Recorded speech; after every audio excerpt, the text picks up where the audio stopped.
Function హాల్లో పెండ్లు అయిపోగానే 4 ముక్కలు చికెనో మటనో తిన్నాక ఇక అందరి కళ్ళు పెండ్లి ఊరేగింపు మీదనే ఉంటాయి.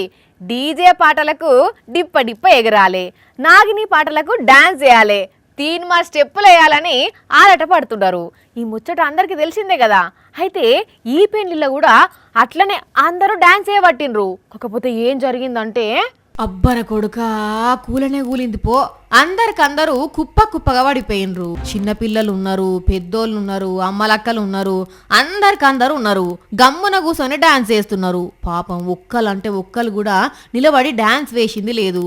ఒక్కటంటే ఒకటే సెకండ్లా ఎంతో సంతోషంల నుంచి ఎంతో బాధలకు పడిపోయింది. మొత్తం 40 మందికి దెబ్బలాకినాయట. 3-4కి ఇంకా గట్టిగా దాకినాయట. ముచ్చట తెలవంగానే పోలీసులు వచ్చి అందరికందరిని దవాఖానకు తీసుకుపోయినరట. కనుసూడుండ్రుల్లా ఎంత పనైందో.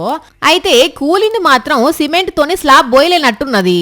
ఏందో చెక్కలు పెట్టి పైన రూపు కట్టిర్రు గాని అది గట్టిగా లేకుండేసరికి గింత పనైంది. హిమాచల్ ప్రదేశ్ చంబా జిల్లాలో జరిగింది. చూసిరు కదా జనాలు. ఇండ్ల మీద నిలబడి డాన్సులు చూడడం ఎప్పటికైనా ప్రమాదమే. జర పైలం సుమి ఏమంటున్నావు?